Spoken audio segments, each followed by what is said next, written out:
Nah, untuk kelainan refraksi sendiri tadi Teh Pepi bertanya ya, bertanya-tanya. Candu sama kata-kata kamu nanya. Gitu kan ya. Bertanya-tanya.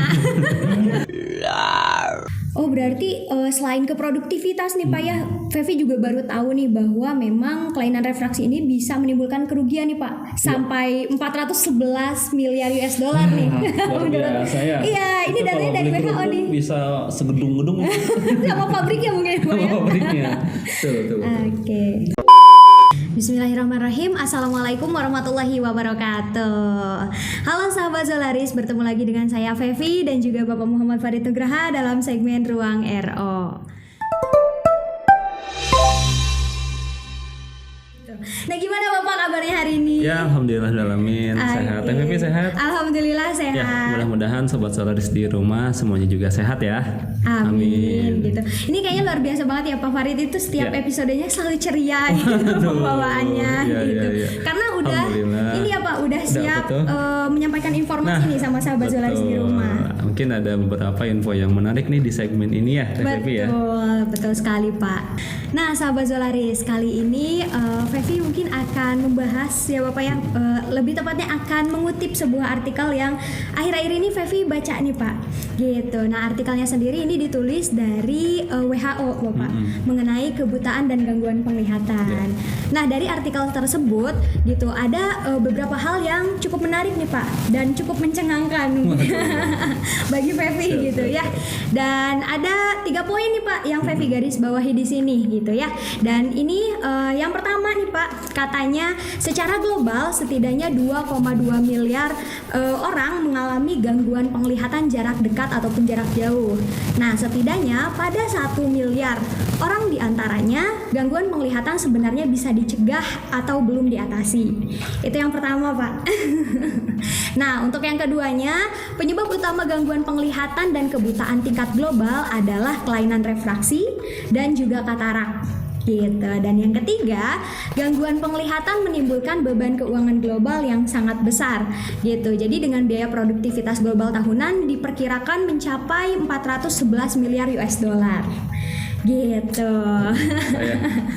Nah dari artikel tersebut nih Pak, gitu kan tadi ada 3 hal yang Fevi garis bawahi gitu ya, dan cukup menarik nih kayaknya kalau di pagi ini kita bahas gitu. Dan yang paling menariknya lagi, Fevi di sini lebih penasaran nih Pak, sebenarnya apa sih kelainan refraksi itu sampai bisa menimbulkan gangguan penglihatan dan juga kebutaan? Gitu. Siap.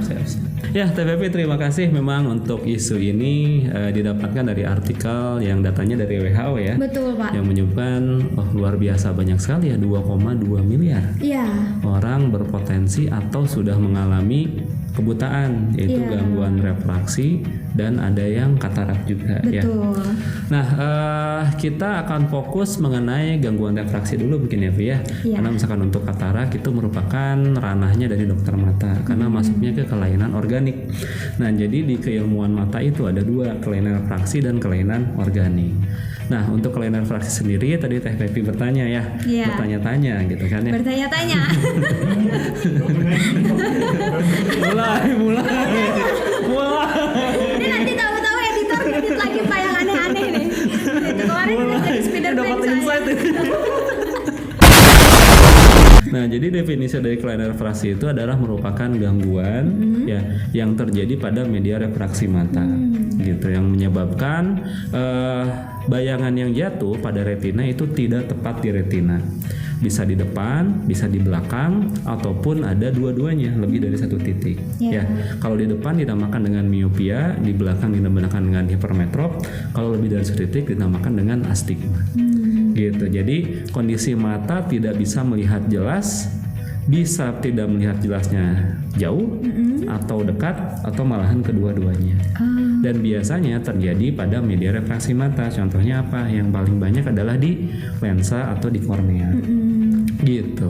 Teh Pepi, dari kelainan refraksi tersebut. Oh berarti kelainan refraksi itu tadi ya Pak ya, karena ada jatuh bayangan tidak tepat di retina ya. Gitu. Jadi kayak kalau misalnya nih Fevi lihat jauh nggak jelas, berarti itu salah satu kelainan refraksi ya Pak. Iya betul. Oke, nah makanya itu jadi salah satu isu global ya Pak ya.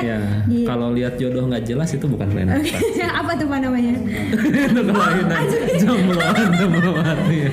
Kalau itu kameramen kita Pak soalnya. Oh kameramen kita ya. Lihat jodoh nggak jelas masih buram gitu ya. Iya. Oke, nah berarti kalau tadi jatuh bayangan tidak tepat di retina ya Pak ya, berarti memang ada kemungkinan setiap orang bisa saja mengalami kelainan refraksi ya Pak ya. Betul. Nah sebetulnya apa sih Pak penyebab seseorang mengalami kelainan refraksi sendiri? Oke, nah untuk penyebab kelainan refraksi itu banyak deh Baby ya.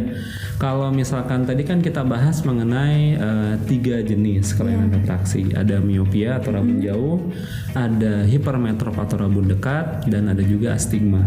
Nah, dari 3 ini mempunyai kekhasannya masing-masing, termasuk penyebabnya juga.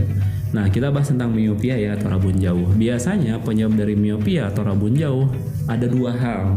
Yang pertama adalah faktor genetik, yang kedua adalah faktor kebiasaan. Jadi kalau misalkan ayah atau bapaknya, ayah atau ibunya itu mengalami kelainan refraksi berupa miopia, ada kemungkinan anaknya juga mengalami miopia. Nah, yang kedua yang sekarang menjadi isu adalah faktor kebiasaan. Betul. Gitu, dimana sekarang zamannya digital yang part-part sebelumnya kita telah bahas tuh. Iya. Udah nonton belum? Betul. Karena faktor kebiasaan melihat dekat, akhirnya si lensa mata itu terus berakomodasi. Ketika terus berakomodasi menjadi kebiasaan, ketika melihat jauh kemungkinan bakal buram. Gitu. Karena kalau lensa semakin berakomodasi, dia akan semakin sesuai dengan sifat dari lensa cembung ya. Dia akan semakin di depan. Tapi bukan merek ya, semakin gitu. Nah, makanya kenapa orang dengan kebiasaan baca dekat yang lama dalam satu harinya, dia akan kemungkinan lebih besar mengalami miopia. Gitu Teh Fevi. Gitu, mungkin beberapa penyebab dari kelainan refraksi. Gitu. Di antaranya yang lain sih biasanya kontribusinya minim ya, seperti penyakit mata kan, atau misalkan terkena ada trauma. Bukan trauma putus cinta ya. Trauma itu artinya ada benturan atau kecelakaan. Cedera berarti ya Pak. Nah, bisa jadi masuk ke cedera. Itu bisa jadi ada penyebab untuk miopia, hipermetrop ataupun astigma. Oke, tapi tadi faktor yang terbesarnya adalah genetik dan juga kebiasaan. Genetik dan juga kebiasaan. Oke, nah itu dia ya salah satu penyebab seseorang mengalami kelainan refraksi. Nah ini Pak selanjutnya nih Pak, mengapa sih Pak angka kelainan refraksi di Indonesia ataupun di dunia ya secara global itu semakin meningkat nih, terutama pada usia anak. Gitu. Iya betul. Dan ini juga jadi isu yang menarik ya. Betul. Kemarin kita bahas tentang myopia manajemen, tentang digital lens, mungkin ada nanti di sebelah sini. Oke, bisa diklik di mana ya? Bisa diklik di sini. Ada kan videonya ya? Iya. Bisa diklik di sini tentang myopia manajemen dan digital lens itu ya. Untuk lebih jelasnya. Tapi memang seperti yang kita bahas sebelumnya, bahwa untuk anak-anak terjadi peningkatan prevalensi yang cukup luar biasa ya, di mana kelainan refraksi terutama miopia itu menjadi yang dominan. Gitu. Karena apa? Yang pertama zaman ya Kak Fevi ya, di mana dulu mungkin saya pribadi atau mungkin kameramen gitu kan ya, di saat setiap pulang sekolah itu kan nggak pegang handphone ya. Langsung main gitu kan ke lapangan, bisa main layangan atau main petak umpet mungkin ya. Nah tapi kalau sekarang kan ketika anak-anak pulang sekolah, rata-rata kalau nggak lihat gadget mungkin lihat TV gitu. Aktivitas di luarnya itu sangat kurang sekali. Apalagi 2 tahun yang lalu TVP ya, itu terjadinya pandemi. Sekolah juga kan ditutup tuh. Nah, ketika sekolah pun melihat layar. Ketika melihat layar kan nggak akan mungkin dari jauh ya. Pasti dari dekat. Nah, itu penyebab faktor kenapa ada istilahnya myopia boom ya, gitu. Dimana orang yang terkena miopia khususnya anak-anak itu prevalensinya meningkat dengan drastis, gitu. Dan mungkin salah satu faktornya adalah faktor kebiasaan, gitu, yang dipicu oleh pandemi yang kemarin, gitu. Kalau misalkan faktor genetik, nah itu mungkin tidak terlalu signifikan ya, tapi karena mungkin akan meningkat secara progresif, tapi tidak akan menyebabkan myopia boom, gitu. Jadi yang menurut saya faktor utamanya adalah faktor dari kebiasaan yang memang zamannya sekarang sudah berubah. Seperti itu tadi. Oke. Nah, berarti memang dari kebiasaan kita sehari-hari juga ya Pak ya. Apalagi tadi banyak anak kecil mungkin kalau sekarang selain gadget mungkin layar TV juga berpengaruh ya Pak ya. Gitu. Nah, ini nih Pak, kalau misalnya kita sudah kayak terdeteksi nih gitu. Oh, ada kelainan refraksi gitu ya. Nah, betul gak sih kayak yang tadi disebutkan dari artikel tersebut gitu, bahwa dampak panjang dari kelainan refraksi ini dapat menimbulkan kebutaan? Siap. Ini menarik juga ya. Karena kan isu di masyarakat kacamata katanya pakai kacamata bikin minusnya naik lagi. Ketika minusnya nanti naik, miopianya besar, bisa berdampak kebutaan dan sebagainya ya. Kita juga pernah bahas ya tentang mitos dan fakta ya. Mitos atau fakta? Itu di episode sebelumnya. Episode sebelah sini ya nanti dilihat. Nah, kita harus definisikan dulu masalah kebutaan dulu. Nah, menurut WHO kebutaan itu adalah ketika kita tidak bisa melihat tidak melihat jelas ya dalam jarak 3/60.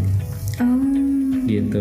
3/60 artinya ketika orang ini bisa melihat objek ya dalam jarak 60 meter secara jelas. Tapi orang yang mengalami kelainan dan divonis kebutaan hanya bisa melihat pada jarak kurang dari 3 meter. Kurang dari 3 Betul. meter. Jadi objek nih misalkan ya, objek berupa kita lah orang gitu atau lambaian tangan atau angka, biasanya kita memeriksanya seperti itu. Jadi ada 1/60, 2/60, 3/60. Nah, itu misalkan kita pegang nih angka berapa. Nah, ketika jarak 3 meter ini nggak kelihatan, menurut definisi WHO itu masuk ke dalam kategori kebutaan. Jadi kebutaan itu tidak melulu tidak bisa melihat sama sekali. Enggak, gitu. Yang sekarang ada definisi low vision. Nah, di bawah 3/60 itu kategorinya low vision atau kebutaan. Jadi nomenklatur kebutaan itu sudah berubah sekarang, itu definisinya. Gitu. Kalau Vivi kan taunya kalau kebutaan itu blank aja. Iya, nggak bisa ngelihat. Nah, kenapa minus tinggi gitu kan ya bisa menyebabkan kebutaan? Nah, seperti kita ketahui bahwa minus itu sebenarnya bukan matanya ya. Jadi nggak ada istilah tuh teman-teman mata minus, nggak ada. Gitu. Yang minus itu adalah ukuran power lensa koreksinya. Gitu. Jadi yang miopia justru lensanya itu terlalu cembung atau plusnya tinggi, makanya dikoreksi dengan lensa minus agar netral, agar tepat pada retina. Nah, bagi miopia yang tinggi di atas -10, ada -15, -20, Feby juga kan pernah ya waktu itu ya. Di outlet menemukan kasus orang itu -15, -20. Betul. Nah, orang yang seperti itu ketika melihat di atas 3/60 itu juga sudah nggak jelas. Bahkan mungkin di bawah 3/60 juga itu sudah tidak jelas. Nah, makanya itu bisa dikategorikan sebagai kebutaan. Gitu. Makanya sekarang prevalensi dari kebutaan akibat kelainan refraksi itu tinggi. Nah, gimana caranya supaya kita tidak terjebak dalam asmara? Udah serius loh saya. Maksudnya terjebak dalam kebiasaan. Gimana caranya supaya kita tidak terjebak dalam kebiasaan yang menyebabkan miopia akan tumbuh terus? Nah, itu yang harus kita kaji nantinya. Supaya apa? Supaya miopia kita walaupun kita punya turunan ya genetik itu tetap terjaga gitu. Karena sekali lagi untuk miopia itu bukan penyakit tapi lebih ke kelainan. Yang artinya kalau penyakit kan ada obatnya. Nah, kalau kelainan itu bukan disembuhkan dengan obat gitu, tapi memakai alat bantu, dan yang kedua bisa terapi atau menggunakan operasi gitu. Alat bantunya berupa apa? Kacamata, lensa kontak, dan di terapinya juga ada sekarang yang beritu ortoke ya, dan atau dioperasi menggunakan teknik klasik. Gitu. Berarti ini kalau misalnya kelainan refraksi itu kalau nggak segera ditangani cukup bahaya ya Pak ya? Ya betul, apalagi di usia seperti kita yang masih dalam masa pertumbuhan. Betul banget nih. Jadi ini kalau ada keluhan-keluhan boleh langsung datang ke Optik Zolaris aja. Yang masih dalam masa pertumbuhan seperti SD, SMP, bahkan SMA awal ya, itu ketika udah ada di vonis ukuran minus ya atau miopia, saran kita sebaiknya setiap 3 bulan atau 6 bulan sekali itu rutin untuk dicek. Ya, dicek untuk melihat perkembangan miopianya sudah seperti apa. Gitu, apalagi yang anak-anak SD nih PB ya. Misalkan anak SD biasanya early S itu awal prasekolah ya, sehingga masuk SD kelas 1 kelas 2, seharusnya lensa matanya itu ketika diperiksa itu plus. Kalau misalkan sudah minus ya, itu ada indikasi progresif miopia, yang artinya kemungkinan pertumbuhan miopianya bakal terus bertumbuh. Gitu. Jadi memang kita nggak bosan-bosan ya Pak buat ngingetin sahabat Zolaris di rumah gitu untuk barangkali nih diri sendirinya udah ada, aduh aku kayaknya ada kelainan refraksi atau mungkin memang orang tuanya pakai kacamata gitu. Jadi anaknya harus segera diperiksakan gitu Pak ya. Gitu. Jadi supaya tidak terjadi hal-hal yang tidak diinginkan seperti yang disebutkan tadi gitu ya. Apalagi memang ini artikelnya tadi yang nulis dari WHO sendiri ya Pak ya. Betul. Yang artinya memang datanya memang seluruh dunia ya dan bisa dipertanggungjawabkan. Betul. Nah, mungkin untuk tanda-tandanya bagi tanda-tanda bagi emak-emak nih. Emak-emak yang punya anak akan masuk SD atau sudah beres balita ya. Tanda-tandanya orang yang terkena miopia atau anak yang terkena miopia itu biasanya ketika melihat itu harus apa ya, kayak gini tuh apa ya? Micing. Nah, memicingkan mata gitu. Misalkan bahasa Cikadu nama nyurang gitu ya. Ya di Cikadu itu nyurang. Oh ya, nyurang ya. Nah, itu kan nyurang kayak gini. Nah, itu tanda-tanda si anak itu kemungkinan mengalami kelainan miopia. Gitu. Oke, nah makanya ini diangkat menjadi isu global ya. Betul. Akhirnya Pak ya. Dari Cikadu nyurang diangkat isu global. Nah, itu luar biasa banget ya. Memang ini datanya berarti valid nih kalau kayak gini. Oke, nah jadi tadi udah ngobrolin tentang kelainan refraksi, juga beberapa faktor penyebabnya nih Pak ya. Nah ini kenapa sih Pak isu meningkatnya angka kelainan refraksi ini harus segera ditangani nih Pak? Gitu. Kalau tadi kan lebih ke arah kelainan refraksinya, dampak panjangnya. Kalau sekarang kenapa sih isu ini tuh harus segera ditangani? Nah jadi kenapa hal ini miopia boom ini harus kita segera manage gitu kan, harus segera kita tangani, terutama kita dari Optik Zolaris, dan kita mengedukasi kepada masyarakat semua gitu kan ya, bahwa hidup kita ini mostly atau kebanyakan ketika kita membuka mata sampai memejamkan mata, aktivitas kita itu memakai mata ya. Iya, betul. Gitu. Jadi ketika kita buka mata nih melihat apa, handphone dan lain sebagainya, itu menggunakan mata sampai nanti kita tidur lagi. Yang artinya sangat dominan untuk zaman sekarang ya, sangat dominan bahwa panca indera itu terutama mata itu digunakan sehari-hari. Gitu. Nah, kenapa kita harus tangani? Yang pertama adalah mungkin dari sisi ketika anak-anak di bidang pendidikan ya. Nah, ketika di bidang pendidikan, anak-anak yang kelainan refraksi, baik itu berupa miopia atau lain sebagainya, kemungkinan melihat ke depan ya di papan tulis itu nggak jelas. Gitu. Nah, karena nggak jelas, si anak itu mungkin tidak bisa mencatat dengan baik atau menangkap pelajaran dengan baik, yang akhirnya berakibat pada prestasinya yang menurun. Jadi mungkin nanti bukan si anaknya yang daya tangkapnya lemah, atau mungkin si anaknya yang kurang belajar. Kenapa prestasinya menurun? Bisa jadi karena dia mengalami kelainan refraksi yang tidak terkoreksi. Betul. Gitu ya. Nah, terus yang kedua, kita melihat dalam bidang ekonomi mungkin ya. Nah, ketika isu ya. Betul. Bahkan tadi ada kerugian katanya sampai bermiliar-miliar US dollar itu ya. Bukan rupiah lagi ya. Nah, maksudnya gimana gitu. Jadi ketika orang yang terkena kelainan refraksi itu mungkin akan mengurangi kesempatan dia untuk produktif. Karena ada beberapa pekerjaan yang memang mengharuskan orang tersebut bebas dari kelainan refraksi atau miopia. Contohnya misalkan pilot ya, TPP atau pramugari dan lain sebagainya gitu. Nah, orang yang bekerja pun juga sama gitu. Ketika kehilangan kacamata, ya biasanya produktivitasnya berganggu gitu kan ya, terganggu dia gitu sehari-harinya, karena yang harusnya dia bekerja tapi mencari kacamata, atau karena tidak pakai kacamata ketika meeting menjadi kurang fokus, kurang konsentrasi gitu, bukan karena dia tidak pintar atau apa, tapi karena memang melihatnya tidak jelas. Nah, itu dihubungkan dengan faktor ekonomi sehingga produktivitasnya menurun bagi yang terkena kelainan refraksi. Gitu. Sebidang apa lagi? Mungkin dari psikologi sih orangnya ya. Gitu. Karena ketika kelainan refraksinya semakin tinggi, otomatis lensa yang digunakan juga kemungkinan akan semakin tebal. Yang berpengaruh kepada sisi kosmetiknya. Gitu. Walaupun sekarang kacamata udah berbagai bentuk ya Teh Febi ya. Ada katanya cat eyes gitu kan, ada yang bentuk oval, hexagonal, trapesium, jajar genjang gitu ya, enggak ya? Kebanyakan Pak. Kebanyakan. Nah, walaupun mungkin sekarang kacamata sudah jadi fashion, tapi mungkin untuk beberapa orang nggak pede tuh memakai kacamata. Nah, itu bisa menyerang dari sisi psikologisnya juga. Gitu. Nah, makanya kita harus benar-benar concern nih mengenai myopia boom ini, terutama untuk ibu-ibu, bapak-bapak, atau misalkan kita juga yang punya ponakan, yang punya sepupu gitu kan ya, lebih aware lagi ketika anak kita atau sepupu atau ponakan kita mulai terindikasi kelainan refraksi. Iya. Oke, nah itu dia ya, ternyata kalau misalnya nggak segera ditangani cukup banyak ya dampaknya ya Pak ya gitu. Dikira teh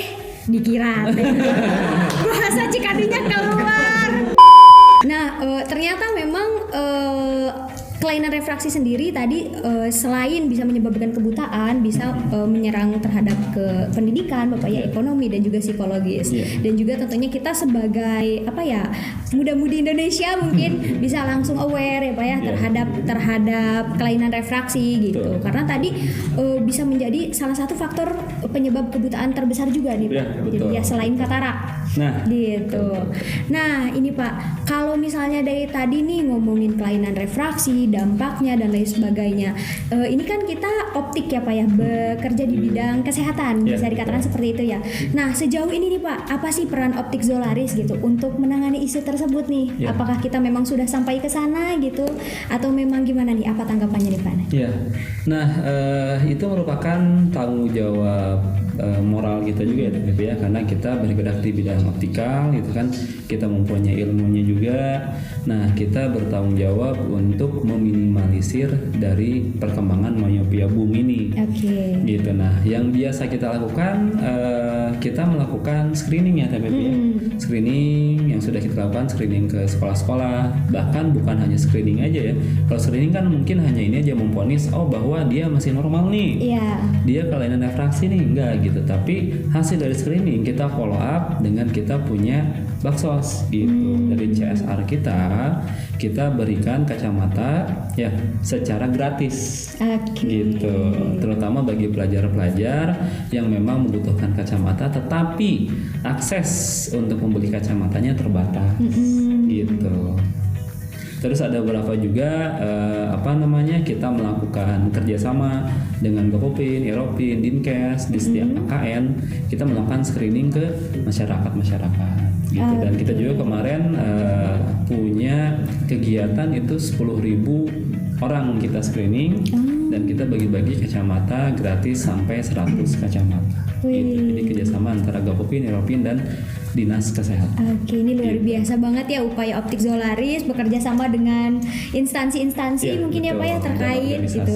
Agar isu ini tuh bisa ditangani ya Pak ya. Betul. Gitu. Betul. Dan mudah-mudahan sih harapannya tadi kelainan refraksi sendiri itu bisa langsung tertangani dengan baik. Betul. Gitu. Nah, yang penting adalah edukasi gitu. Makanya kita bikin konten ini ya, Teh. Betul banget. Jadi kalau misalkan memang ini bermanfaat, di-share lah sebanyak-banyaknya.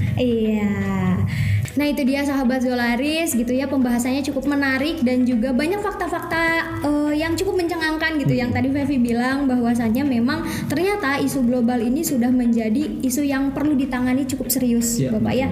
Gitu. Nah, ini Fevi bantu ulas sedikit nih kayak yang tadi Bapak Bapak bahas gitu, bahwasannya memang kelainan refraksi ini selain menimbulkan kebutaan tapi juga bisa menimbulkan ke beberapa dampak gitu. Salah satunya ke pendidikan, ke produktivitas yang menimbulkan menimbulkan kerugian ekonomi ya Bapak ya, terus juga ke psikis gitu ya, kita selaku manusia gitu ya yang memang nggak pede nih Pak kalau pakai kacamata gitu.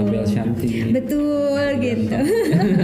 Nah, untuk itu kita harus lebih aware mungkin ya Pak ya gitu, harus periksa mata sedini mungkin, entah itu memang dari usia berapa tahun ya, berarti 5 tahun gitu 5 Pak? tahun. 5 tahun gitu, usia sekolah gitu ya, Betul. usia produktif seperti kita. Karena kan memang kalau dari isu ini cukup ngeri ya Pak ya, Iya. kayak kita harusnya misal harus bisa bekerja segini, jadi cuma segini mungkin ya, gara-gara sisanya nyari kacamata. gara-gara aduh ini gimana ya, nggak jelas gitu kan. Nah mungkin untuk pesannya sendiri mungkin tadi apa ya, kita harus aware terhadap apa ya, isu kelainan refraksi ini gitu, sehingga tidak menimbulkan dampak-dampak seperti yang tadi disebutkan. Iya, betul. Gitu. Jadi sejak usia dini kita harus benar-benar periksa mata nih, apalagi tadi yang memang orang tuanya sudah memiliki kelainan refraksi. Jadi anaknya harus segera dibawa gitu ya, kita lihat apakah memang udah ada kelainan refraksi atau belum gitu. Datangnya kemana? Boleh langsung ke Optik Zolaris aja.